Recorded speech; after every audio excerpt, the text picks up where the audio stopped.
Ou des trucs qu'il y a surtout là. Pas tout le monde, parce qu'il y a de bons journalistes au Figaro. Hein, il y a des types très bien, comme dans tous les journaux français. Il y a quand même, on peut pas dire qu'il y a de bons journalistes au Parisien Libéré, mais le Figaro, il y a de bons journalistes, surtout ceux qui s'occupent de la politique extérieure. Mais il y a des choses qui sont tellement séniles, tellement conservatrices, tellement que ça te met en colère. Alors après, ça me donne des idées pour faire des dessins. C'est quand tu es en colère que tu fais de bons dessins. J'ai fait les meilleurs en colère, oui. C'est quand on est indigné. Et à Harakiri, même les journaux, pour toute l'équipe, c'est meilleur quand on est vraiment indigné après quelque chose.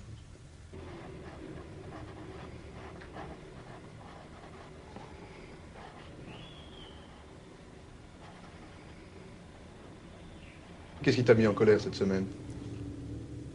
Cette semaine, tu vois, il y a cette histoire de grévistes de la faim en France. Ça fait 20 jours qu'il y a des types dans les prisons qui font la grève de la faim. Les premières semaines, tu n'avais pas un journal qui en parlait. Aucun. Hein. Quelques entrefilés ont commencé dans Combat et dans Le Monde. Et puis peu à peu, ça s'est installé. Pourquoi? Tu vois, c'est ça qui finit par me mettre en colère, c'est cette sournoiserie, cette hypocrisie, cette connerie. Peu à peu, on a commencé à en parler. Pourquoi? Parce qu'au début, c'était juste une information pas très intéressante. Et après, c'est devenu un événement. Et pourquoi c'est devenu un événement? Parce qu'il était possible qu'il y en ait un qui crève. Tu comprends? Comme le dompteur qui est mangé par les lions. Alors à ce moment-là, ça devenait intéressant. S'il y en a un qui crève, on peut pouvoir en faire des manchettes. Et puis l'opinion, peu à peu, se sensibilise. Enfin, finalement, il a fallu attendre 20 jours pour que François fasse un superbe éditorial, et puis alors mobilise tout le monde, le docteur Medicus, pour dire quelles sont les conséquences sur l'organisme de la grève de la faim, et puis qu'on fasse venir deux personnalités de service, Yves Montand et Simone Signoret, pour aller visiter les grévistes de la faim. Alors pourquoi c'est devenu brusquement quelque chose d'intéressant journalistiquement? Mais ces gars-là, ça faisait 20 jours qu'ils crevaient. Alors ça, moi, ça me met en rogne parce que c'est, si tu veux, c'est l'exploitation commerciale d'une chose qui est très sincère, qui est très pure, et qui devient intéressante à partir du moment où les gens risquent vraiment leur peau. Les journaux, Le Figaro samedi, aujourd'hui France Soir, les journaux se mettent à sauter là-dessus. C'est plus un sujet tabou, c'est devenu un sujet, au contraire, un sujet magnifique. On peut y aller. Alors tu vois comme c'est une attitude de lâche, une attitude assez crapuleuse. La grande presse attend d'avoir le feu vert pour faire de la contestation. Le feu vert de qui? De qui? Du pouvoir. Du pouvoir par... il y a des petits signes, tu comprends? Quand le Figaro, par exemple, fait un éditorial d'André Frossard sur la grève de la faim, alors là, on sait qu'on peut y aller. On sait que c'est un sujet, on sait que c'est jusque-là qu'on peut aller trop loin, comme disait l'autre patate de Cocteau. C'est la contestation permise. Jusque-là, ça ne l'était pas, ou on n'était pas sûr, on savait pas. Mais là, il y a eu le clin d'œil. Si Frossard l'a fait, c'est que Frossard savait qu'il pouvait le faire. Si le Figaro l'a publié, c'est que le Figaro savait qu'il pouvait le faire. À partir de là, la presse saute dessus, François, le Parisien Libéré, plaque. Bon, bah alors maintenant mon papier là-dessus, moi je vais le faire, mais et puis tout à fait comme je l'aurais fait. Comment tu vas le faire? Je vais le faire en tenant compte de ce fait nouveau, c'est que ce n'est plus la grève de la faim toute seule, c'est la grève de la faim et l'approbation générale des bien-pensants de la grève de la faim. La grève de la faim, maintenant, c'est la contestation à la portée de toutes les bourses, tu comprends? Ce jour-là, Ciné, le plus coté des dessinateurs parisiens, proposait à Harakiri un dessin politique. Mais un dessin politique pour dire quoi? Harakiri a fait des progrès, pas toi. Mais que vous le vouliez ou non, vous avez dû tout d'un coup vous mouiller alors que vous ne vouliez jamais le faire. Vous n'aviez jamais voulu le faire et vous vous êtes embraillé dans un truc et maintenant vous devez parler de choses... On est bien d'accord, on est bien d'accord, mais ce que je veux dire, c'est ne pas prendre le ton prêchi-prêcha, pas prendre le ton militant. Non, ça, le dessin est chouette, mais là, c'est répété, c'est répété. Non, c'est la dernière phrase, là. Oui. Si tu me fous une phrase à la harakiri, en effet, ça ne marchera plus. Parce que tu vas désamorcer tout le truc. C'est lui qui est démasqué dans l'affaire. C'est lui qui est démasqué. On reprend ça là, dans 2 jours. Je vais essayer de faire un effort, mais on n'y arrivera jamais. Non mais change ton slogan de dernière, change ça, merde. Au contraire, fais un truc marrant, les gauchistes sont des fumiers, quoi. Tu vois, tu Ne conclus compte avec pas sur ça. moi pour écrire une chose pareille. Là, tu comprends immédiatement.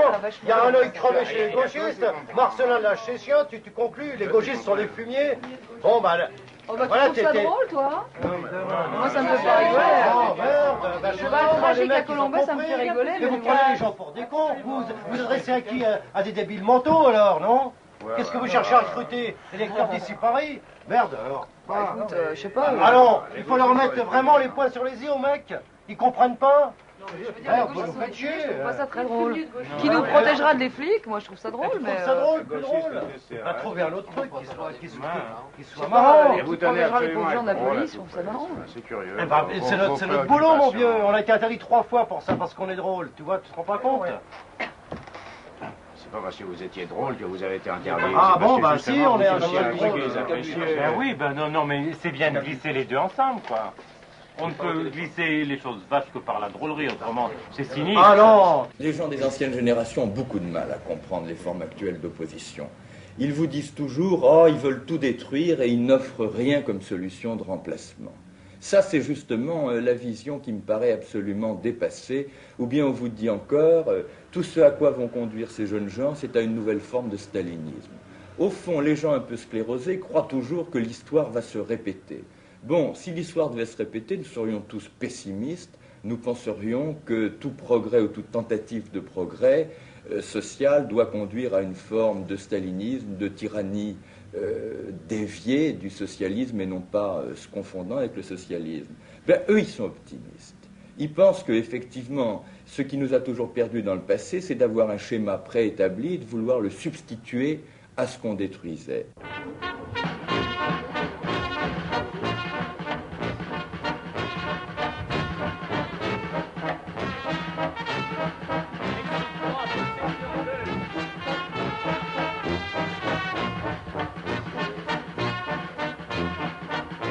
Alexandre 3, 2 sections.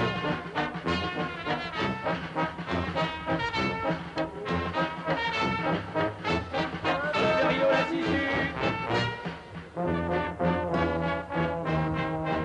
Pomme des Arts le Louvre.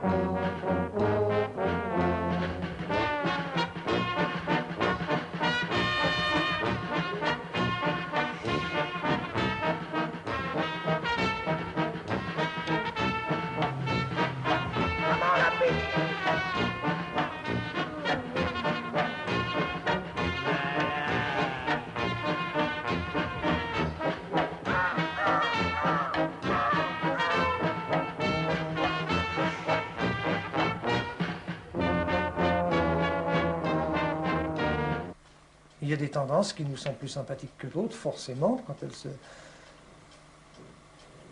Disons qu'en tout cas, si tu veux, quelque chose de certain, c'est qu'on est contre le sectarisme, quel qu'il soit.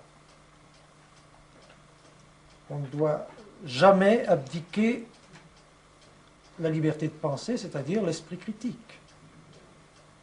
Tout est toujours critiquable, tout. Et rien n'est sacré, rien n'est dit une fois pour toutes. Et en particulier les citations à un auteur quelconque. C'est regrettable quand des gens pensent uniquement par citation.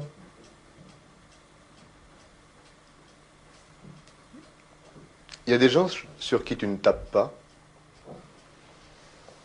Non. A priori, non. Tout homme est faillible.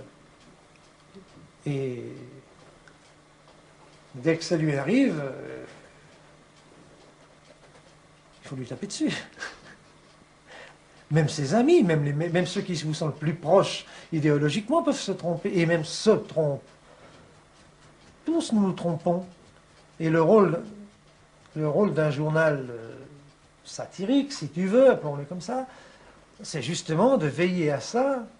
C'est un garde-fou.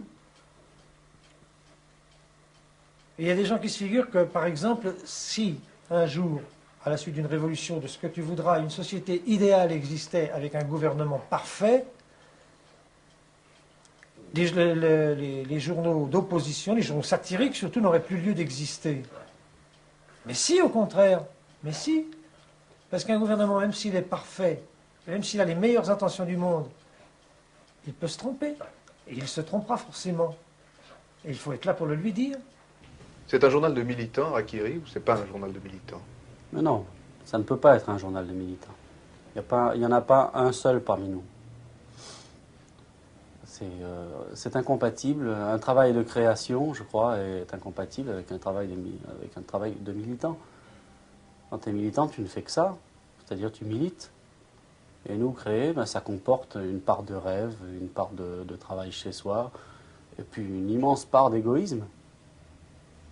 Tout ça, plus le côté professionnel. Parce que quand même, pour faire ce que nous faisons, c'est pas par hasard. Il faut autant de temps pour faire un bon humoriste que pour faire un bon chirurgien. Et encore, des bons chirurgiens, il y en a pas mal, on peut en faire, mais des bons humoristes. Alors ce que nous savons faire, nous, ben, n'importe quel militant ne peut pas le faire. Et après tout, c'est pas notre boulot d'aller coller des affiches. Ce que nous faisons est irremplaçable.